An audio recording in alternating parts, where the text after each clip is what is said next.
Today's episode of the StallSide podcast was brought to you by Rood and Riddle Veterinary Pharmacy. Hey, Bud, how you going today?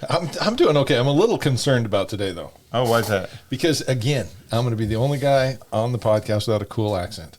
Well, it depends on who you talk to. We think you've got a pretty cool accent. Yeah, this episode's pretty special. We got Dr. Andrew Van Epps, who's currently researching at the University of Pennsylvania on laminitis. Right. He's one of the people that's helped drive this whole research and us understanding and saving horses better. He's driven it so much further, and he's been a big part of that. Yeah, he has actually, and he's really one of the main drivers in cooling. Now, that was something that fell out of favor for a while. Yeah. But he's actually brought cooling back to the front, and that is actually, I think, for me, clinically, has been one of the most impactful things we've done to the horses in the hospital is early cooling and profound cooling with these horses that are at risk from laminitis. Yep, it's amazing how much cold they can take, and it's incredibly beneficial. It is, actually, and the great thing about Andrew is he's a pretty good guy for an Australian.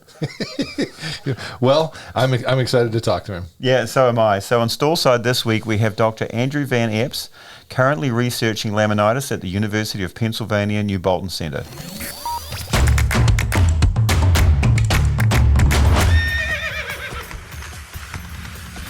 Dr. Van Epps, welcome to StallSide. Well, thank you. Yeah, thanks for taking time with us today. Appreciate it. Yeah, it's great to have you here. So, Andrew, tell us a bit about yourself. Well, you might notice from the accent that I come from the deep south, much deeper. Much deeper. Probably not as deep as you. Not as deep as me. But I grew up in Australia. I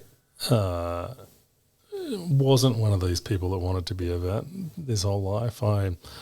My family were human medical people, and I ended up in vet school because it seemed a good idea at the time, and I certainly don't regret it.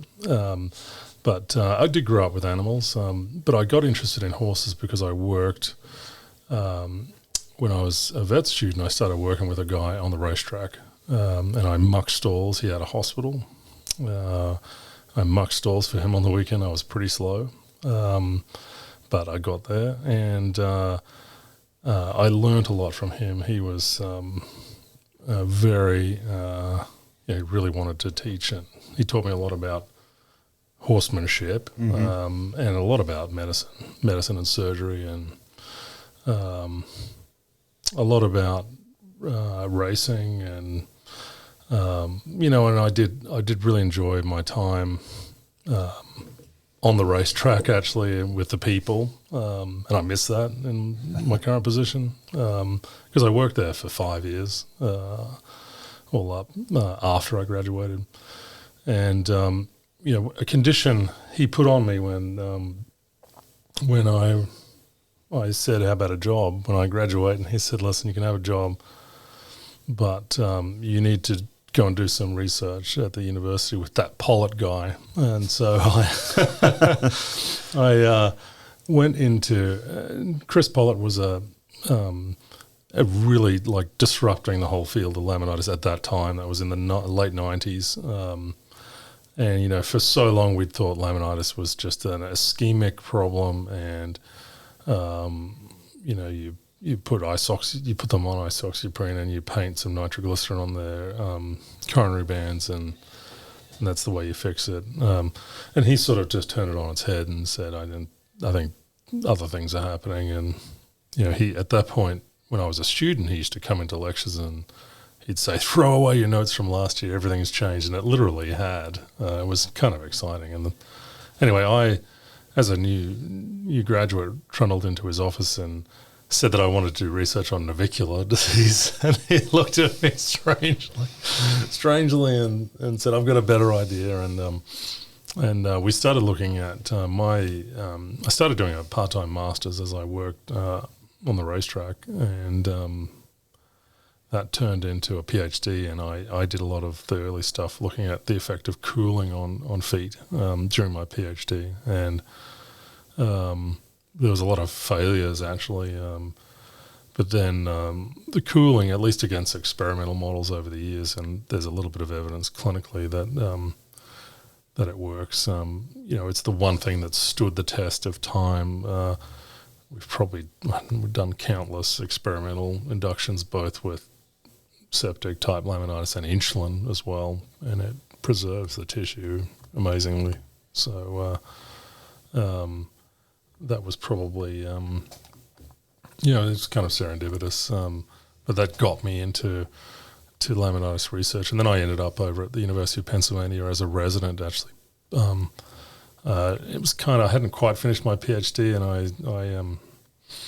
I sort of thought, I'll go for the medicine residency. I'll get it polished off within a couple of months when I get over there. And so but these were the days before, I won't say before computers, and we're not quite that old, but I shipped a box of papers.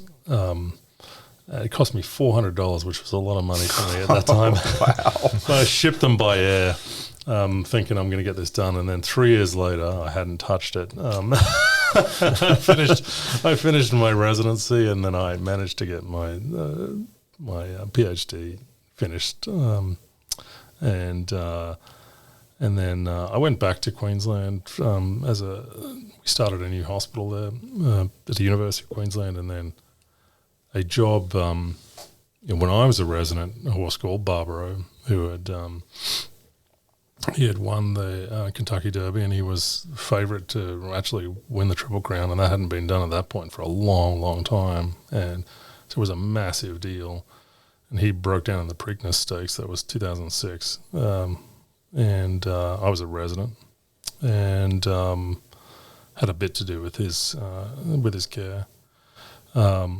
And his owners Roy and Gretchen Jackson were very passionate about doing the right thing for horses, and they just wanted the best for him, and but they were also willing to push the envelope in whatever way could be pushed to do the best thing for him. And it was incredible, like the expertise. Dean Richardson, probably the best guy in the world to attack that problem, put that fracture back together like a puzzle, like a jigsaw puzzle. That horse was recovered in that pool that has been there since the 70s. Incredible facilities, anesthesia team, the best of everything. And that horse, despite that fractured leg, actually healing reasonably well founders, and her founders in not just the support limb, multiple limbs. And laminitis cases stick with you, don't they? As a medicine person, and as an ambulatory guy, they stick with you. And even when I was a student working at that equine hospital on the track, I remember a chestnut thoroughbred horse that I'd come in the morning to clean the stall, and she was a mare. She would have her chin on the rail, trying to take a load off her front legs, and I forget what she had, diarrhea or something. Ended up with laminitis, and she was one of the first ones that really just got me thinking, this is a horrible problem. Barbaro sticks with me. There was a horse called Art's Place, and there are a lot of art this, art that horses. He was at Abercrombie. His sire was Abercrombie, and he was a sire of many of these great sires. He's a sire of sires in the standardbred world. And he was there at the same time as Barbaro, and he lost both his front feet. And he was another case that stuck with me because he was a tough guy.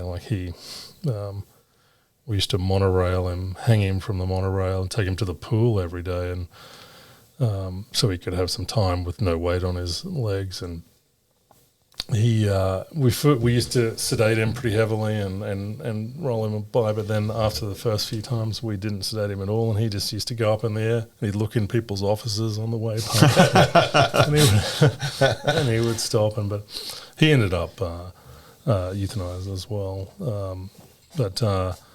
Roy and Jackson and Gretchen Jackson ended up in putting some money into an endowment to create a position to research this problem.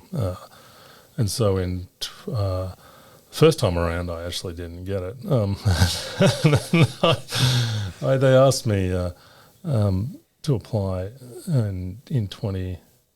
It must have been around about 2015 or 16, and it was just an incredible opportunity to come and focus on research. And so I've been back at New Bolton focusing on laminitis research for the last sort of 7 years, and I do a little bit of clinical work. We run a lab up there that runs. We started off measuring insulin and other endocrine things just from a research standpoint, and then we crossed over into measuring them in the clinic and for field service, and now we measure them. We get samples from everywhere in the country. We run some novel markers like adiponectin. We run insulin and ACTH, and it's probably the first time I feel like I'm really making a bigger difference to horses and ponies in the world in terms of helping prevent and manage laminitis on a bigger scale. And I think that's been the big movement in laminitis in the last few years is better testing, faster testing. We focus on same-day turnaround testing. I think one of the issues we had is that, it was probably only a few years ago you'd send a sample for insulin testing and you'd get the result back about 10 days later. And, I think we're starting to realise high insulin in particular it's an emergency situation. And, it's something you need to be able to dynamically manage and get a handle on. And so I think the improvement in testing and then in the improvement in some of these, the availability of some of these drugs that can squash it quickly has been a game changer for laminitis. Hyperinsulinemic laminitis, which is definitely the most common form.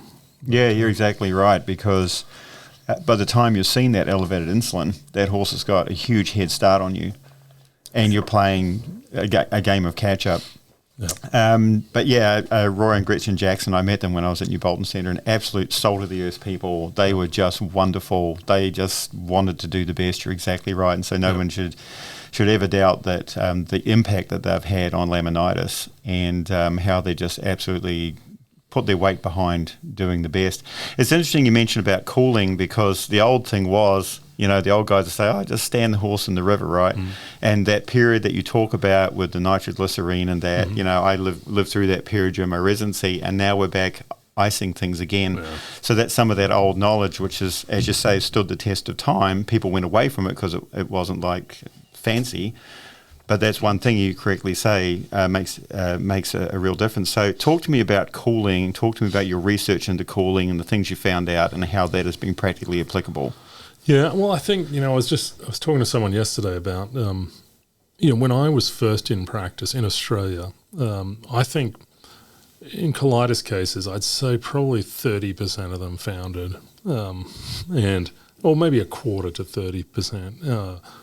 And I found about the same when I came to New Bolton as a resident. It was pretty similar. I think since cooling, and there's one paper out there looking at multi-center diarrhea, and I think there was like a 10-fold reduction in the frequency of laminitis with cooling. Potomac horse fever cases, I think, they've already got damage before they turn up, and some of them are already showing it, and some of them are not. So I think, and I think those are a very specific subset. I think they have the inflammation is local within the foot.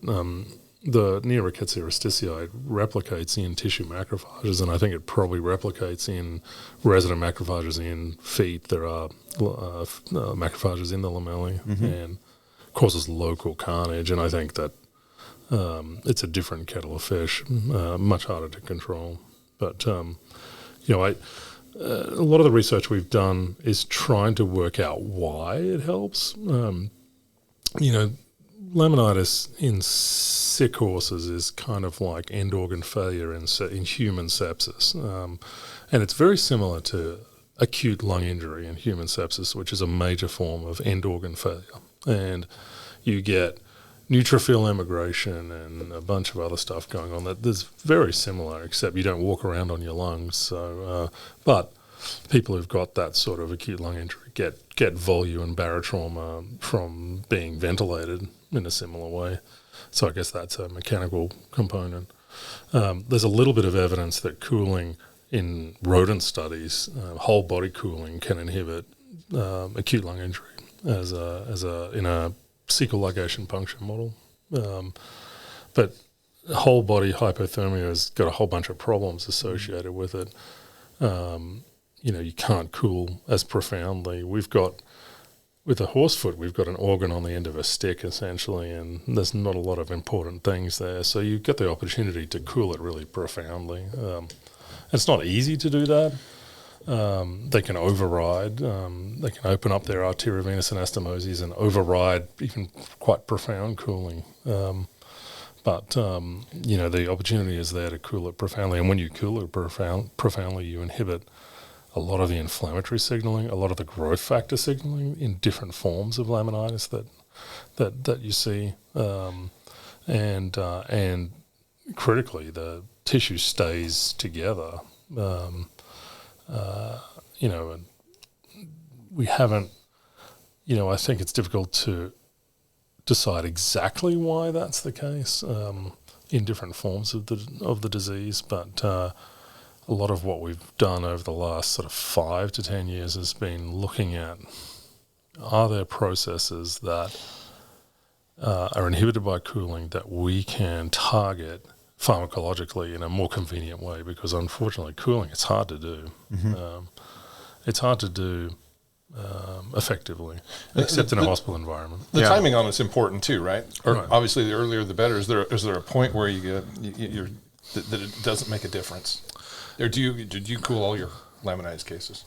We do at New Bolton. The chronic ones are not so much. I think once they've got displacement, but I think we fairly recently, in the last 3 years or so, published a paper showing that that cooling inhibits laminitis in an insulin model, and it wasn't a small effect. It's a profound effect. It preserves the tissue. Which I think adds weight to using it, not prophylactically, but using it when horses and ponies present for, pasture-associated or hyperinsulinemic type laminitis. The other key paper, I think, was probably 10 years ago now, where we looked at the effect of cooling when they already have acute laminitis. So this was a model. We waited till they had clinical signs. We blocked their Palmar and Palmar metacarpal nerves with continuous infusion pumps so that they remain comfortable. We cooled one limb and not the other, and they went for another 32 hours. And that was, we actually didn't expect that would work in that situation, but that was a common question that was asked clinically. Is it worth cooling them when they're already lame? But to our surprise, it was a pretty profound effect. 4 of the 8 of them in the uncooled limb had complete separation, complete sinking, and which was worse than what we'd normally expect out of that model. But I think it's the blocking, to be honest. Whether they just overuse, I don't know. And then in the cooled limbs, the tissue was almost 100% normal, histologically normal. So again, not a small effect, a profound effect, and that's at first sign of lameness, not 2 hours or 8 hours after. But I think it still adds weight to using it as a first aid measure, and I think as a first aid measure, regardless of whether you think it's high insulin or whether they're retained membranes or colitis or whatever. I think it can help halt progression. Obviously, there's a limit, and I think once you start to get radiographic evidence in acute cases that the bone's moving, I think you're in trouble regardless. You can't, no drug or treatment is going to help you, and that's where some sort of, mechanical help might be needed. But yeah. So, and that's just for your systemic cases. Is there any benefit to cooling those with contralateral limb laminitis? Do you see the same effects? Yeah, that's a difficult one. I mean, I think it makes sense to an extent. I think a lot of the discovery, or a lot of the work we've done surrounding supporting limb laminitis has been pointing to that it is an ischemic problem, that it's a low blood flow, low nutrient delivery problem caused by a lack of normal load cycling, caused by a lack of normal ambulation, not necessarily increased load, but just not moving enough. And I guess it makes sense that if you cool the tissue, one effect you have is you reduce its requirements for nutrients and oxygen and other things. But it's so difficult in these horses to cool them, sometimes for weeks or months, as you know. And I guess I worry about other deleterious effects in those particular cases. So we don't routinely do it. We've been looking a lot more at other strategies to improve perfusion without overloading the fracture leg. And I should mention that we've been very well supported by the Grace and Jockey Club Research Foundation for most of my career, probably a good 15 years of it or so.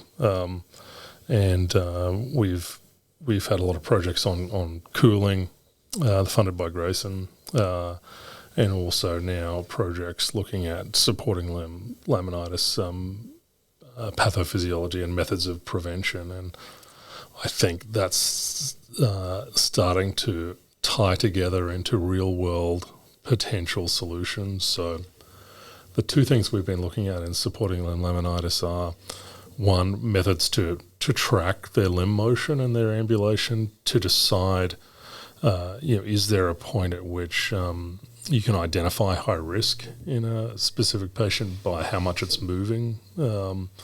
And then the second thing we're looking at is methods of intervention. And, there are some potential ways, even with the limb fully loaded, that you can improve the perfusion of the lamellae without overloading the fracture or whatever the problem is in the primary leg. And now with PET scanning, that's really improved our ability to look at metabolism in the whole foot using glucose uptake, and see the effect of some of these. We use kind of dynamic pneumatic devices to modify the load-bearing surface and kind of switch them between the wall and the frog sole. And you definitely see some improvement with different protocols. So I think that's one thing. The other thing we're looking at is we now have a dynamic robotic sling at New Bolton Center that Santa just put in at Christmas time. We're looking to see if we can. This thing can be programmed to take partial load, or to dynamically load, unload, or to take them for a walk. And it could take them for a walk with partial load relief. I think some of this physical therapy interventions using more advanced technology from a sling standpoint could also be the future. I think slings, Barbara was in a sling, traditional slings kind of anchor them to a point in the ceiling, and they're often just wearing them like a jacket, or they're hanging from them, and that doesn't last long. So they haven't been helpful, but I think dynamically controlled slings is a different kettle of fish. That's where we're at with the support limb side, which is a major focus of mine, because the job I'm in, again, comes back to Barbaro and the Jacksons, and I feel like that's my life mission. Right. You mentioned the PET scan, and I just looking at it as far as for laminitis for feet, I don't know. You can probably tell me better if that has a lot of clinical application, but it seems like it has a ton of research application. I just watched some of your slides, and it's awesome. We're learning a lot from it, right? It's so awesome. It's hard to. Well, you'd think it was hard to carry around the back of your car, but it's not, because it fit them in a suitcase. And in fact, when I first met Dave Balin, the guy who runs the company, he had it in a suitcase. And I'm like, that's it. You should have seen Bill Rood's first ultrasound machine. It was, it was the Whopper, yeah. But, I think, it's not something that you're probably likely to do every day on every case, but I think what it is teaching us is what's happening functionally within the foot. It's such a hard tissue to image in a meaningful way, in a functional way. And PET, it's giving us functional information that you can marry with structural information from a standing CT or an MRI. I think, I know venography is popular with some people, and I've certainly done a lot, but, venography doesn't tell you about circulation. It tells you about contrast fill in the vasculature under pressure. Whereas when you look at PET scan, you're feeding glucose into the jugular vein that's labeled, and it makes its way down into the foot circulation, and you can watch it. And some really interesting things happen.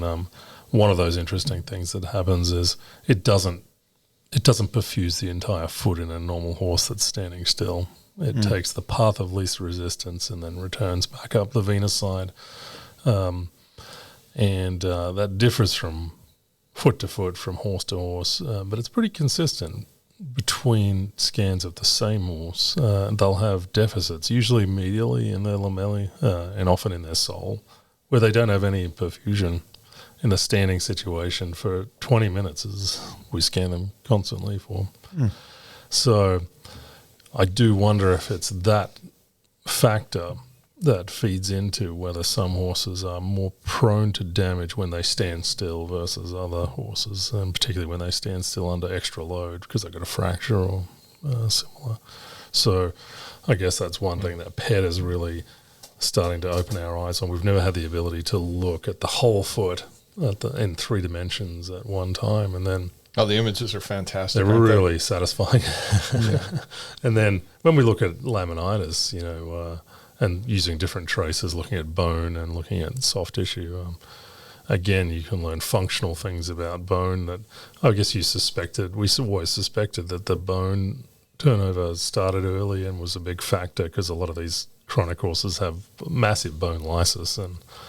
But I guess until you see it lit up in orange on a PET scan, and you're like, wow, it really starts early and it's profound, and bone turnover is a big factor, and it probably is a big factor in pain for chronic laminitic horses, and perhaps there are some things we could do to address that. The other thing is you can really look at lamellar function in some of these subacute to chronic cases and look at whether they're active or not, and probably get a better handle on, if a horse has had acute laminitis and has had a bout and it's pretty mild, and say it's a sport horse and they want to, they've got a competition coming up in 3 months' time, can they start riding it? Most of our advice is guesswork, isn't it? We're saying, I think it should probably have a month off, or, we can't scan it like you'd scan a tendon or a ligament and say, okay, it's healed. The PET scan, you can watch it kind of settle down, and you can tell when the remodeling is finished. Perhaps, even though we may not do that on every horse, we could perhaps come up with some information we could use as guidelines for, to get a better handle on recovery and recuperation after a bout of acute laminitis. I think, sorry, but I was going to say, I think the 3 of us probably saw about the same thing in regards to laminitis and the foot. When I first came to practice, we just didn't save a lot of those horses. Now, I think that's the biggest change I've seen in my practice lifetime is we're saving horses that we couldn't before. And as you guys mentioned earlier, we went back in history, and you cooling, maggots, some shoeing techniques. I mean, some of the old textbooks got dredged back up.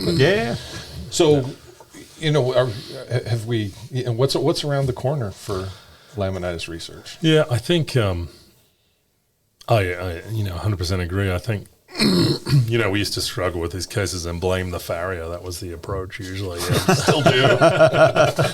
And now they're looking at us and they're like, yeah, you need to put this thing on something to, I think, the realization that you can't fix them unless you control the driving force in the insulin cases. That's just been a major, and the drugs themselves are probably not the final iteration of the drugs, particularly SGLT2 inhibitors.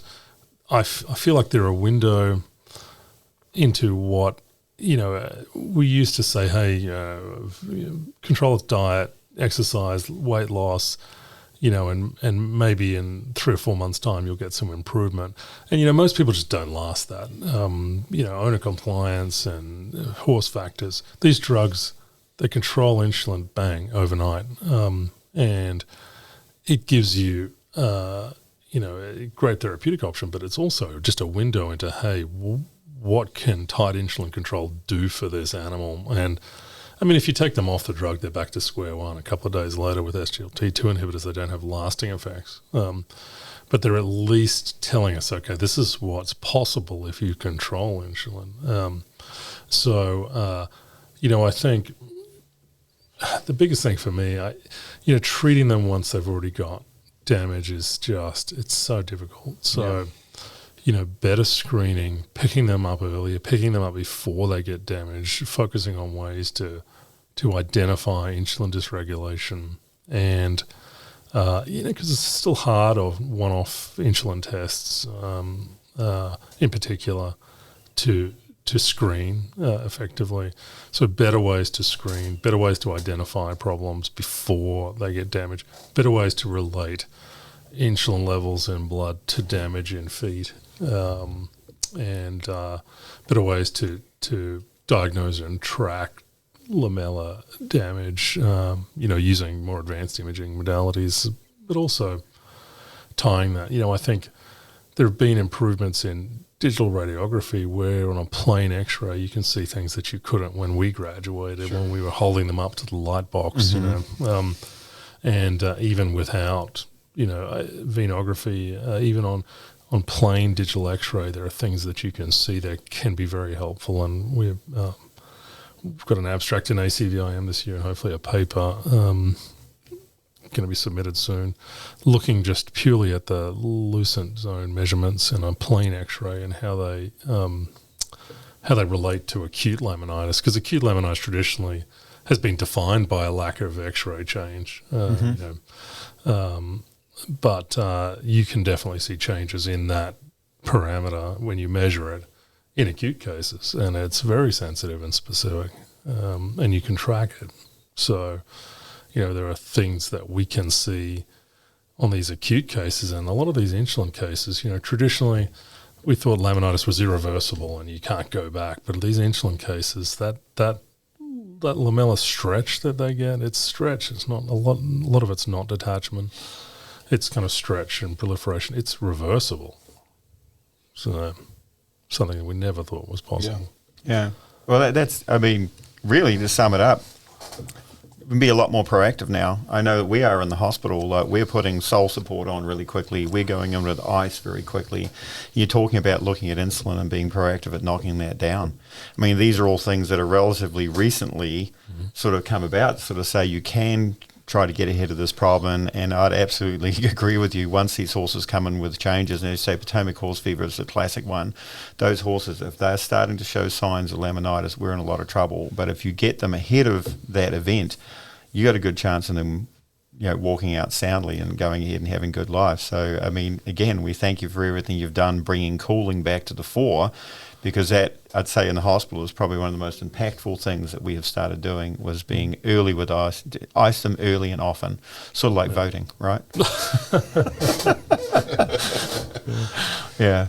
But that's the thing for me, is that it's really put our focus on trying to get ahead of this problem, because we used to look at these horses and just feel totally helpless and behind. But this has allowed us to sort of think ahead to say, what do we need to control? Yeah, I think that, I don't see that there's ever going to be an easy way to treat these horses that have advanced disease. there's probably not going to be a magic wand.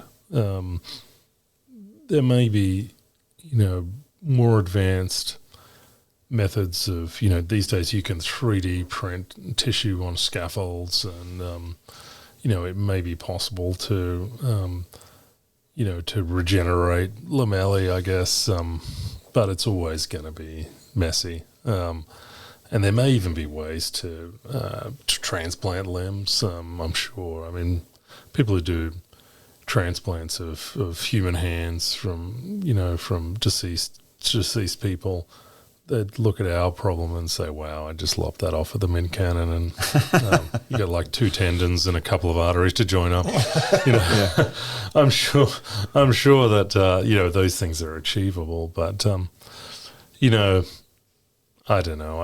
I think it's a balance, isn't it? Like, how far do you go, and where do you put your focus, and where do you focus your attention? And from a research standpoint, I'm very much focused on prevention.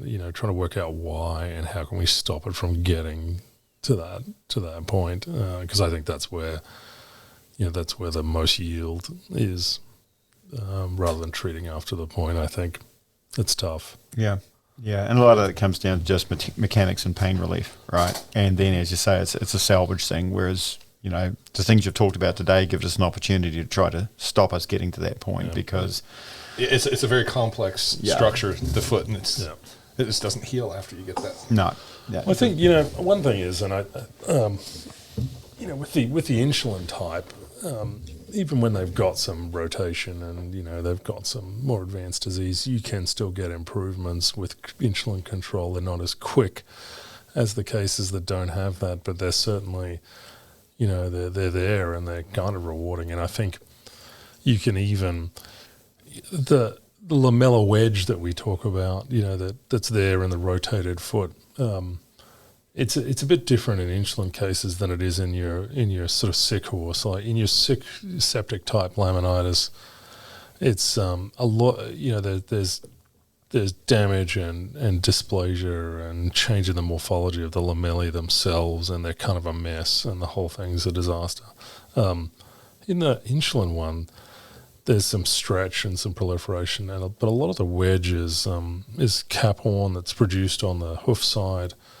And, it's amazing. You can get some, with insulin control, you can get some resolution even of that wedge as it grows out.